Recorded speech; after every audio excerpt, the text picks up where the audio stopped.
अध्यक्ष, एक्सेलेंसीज, मेरे सभी साथी मित्रों, सर्वप्रथम मैं एससीओ के कुशल नेतृत्व के लिए और कोविड-19 महामारी की चुनौतियों और बाधाओं के बावजूद इस बैठक के आयोजन के लिए राष्ट्रपति पुतिन को बधाई देना चाहूंगा।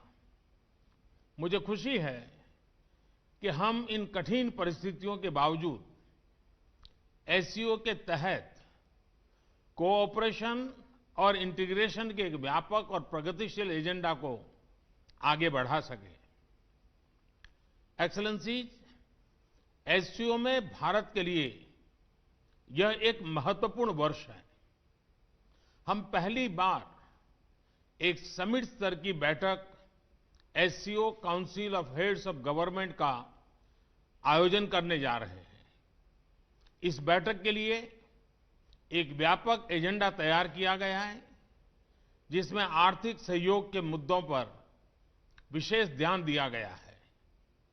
हमने स्टार्टअप इकोसिस्टम में अपने समृद्ध अनुभव को साझा करने के लिए इनोवेशन एंड स्टार्टअप पर स्पेशल वर्किंग ग्रुप की स्थापना का प्रस्ताव रखा है।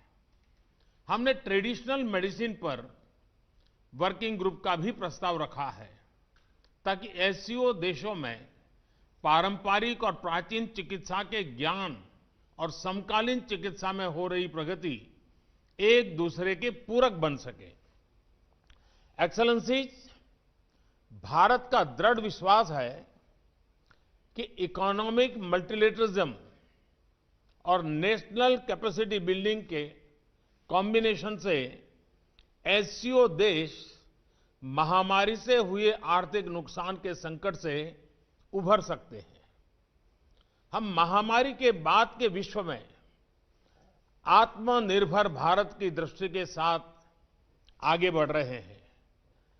मुझे विश्वास है कि आत्मनिर्भर भारत वैश्विक अर्थव्यवस्था के लिए एक फोर्स मल्टीप्लायर साबित होगा और एससीओ क्षेत्र की आर्थिक प्रगति को गति प्रदान करेगा। एक्सेलेंसीज, एससीओ क्षेत्र से भारत का घनिष्ठ सांस्कृतिक और ऐतिहासिक संबंध रहा है। हमारे पूर्वजों ने इस साझा ऐतिहासिक और सांस्कृतिक विरासत को अपने अथक और निरंतर संपर्कों से जीवंत रखा। International north south transport corridor, Chabahar port, असगाबाद समझौते जैसे कदम कनेक्टिविटी प्रति भारत के मजबूत संकल्प को दर्शाते हैं। भारत का मानना है कि कनेक्टिविटी को और अधिक गहरा करने के लिए यह आवश्यक है कि एक दूसरे की संप्रभुता और टेरिटोरियल इंटीग्रिटी के सम्मान के मूल सिद्धांतों के साथ आगे बढ़ा जाए।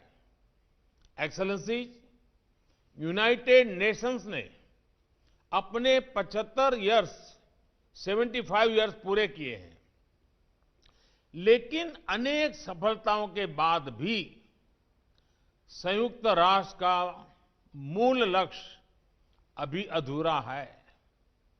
महामारी की आर्थिक और सामाजिक पीड़ा से जूझ रहे विश्व की अपेक्षा है ये यूएन की व्यवस्था में आमूलचूल परिवर्तन आए।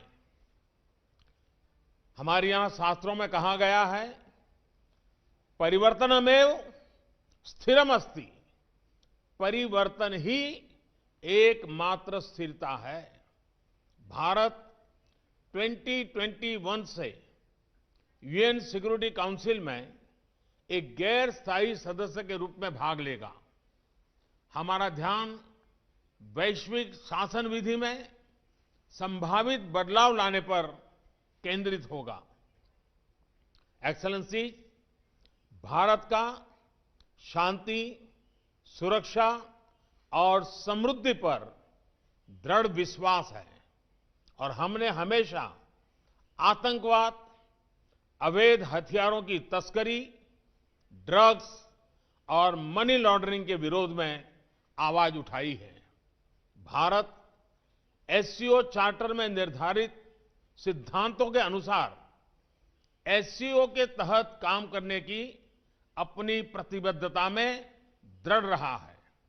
परंतु यह दुर्भाग्यपूर्ण है कि एससीओ एजेंडा में बार बार अनावश्यक रूप से द्विपक्षीय मुद्दों को लाने के प्रयास हो रहे हैं, जो एससीओ चार्टर और शंघाई स्पिरिट का उल्लंघन करते हैं। इस तरह के प्रयास एससीओ को परिभाषित करने वाली सर्वसम्मति और सहयोग की भावना के विपरीत है। एक्सेलेंसी, मैं वर्ष 2021 में एससीओ की 20वीं वर्षगांठ पर एससीओ संस्कृति वर्ष मनाने के लिए पूर्ण समर्थन देता हूं। भारत का राष्ट्रीय संग्रहालय इस वर्ष हमारी साझा बौद्ध विरासत पर पहली एससीओ प्रदर्शनी आयोजित करने की प्रक्रिया में है। भारत की साहित्य अकादमी ने रूसी और चीनी भाषा में 10 भारतीय साहित्यिक कृतियों के अनुवाद का काम पूरा किया है और मुझे विश्वास है कि अगले वर्ष भारत महामारी मुक्त वातावरण में एससीओ फूड फेस्टिवल की मेजबानी करेगा। मुझे प्रसन्नता है कि समस्त एससीओ देशों के ऑफिशियल्स और डिप्लोमेट्स ने हाल में बीजिंग में एससीओ सचिवालय के सहयोग से आयोजित योग कार्यक्रम में बढ़ चढ़कर भाग लिया। एक्सेलेंसी, मैं एक बार फिर राष्ट्रपति पुतिन को उनके कुशल और सफल नेतृत्व के लिए बधाई देता हूं और इस बैठक के लिए उन्हें धन्यवाद देता हूं। मैं राष्ट्रपति इमामोली रहमान को अगले वर्ष के लिए एससीओ की अध्यक्षता करने के लिए बधाई और शुभकामनाएं देना चाहता हूं और ताजिकिस्तान के सफल अध्यक्षता के लिए भारत के पूर्ण सहयोग का आश्वासन भी देता हूं। बहुत बहुत धन्यवाद।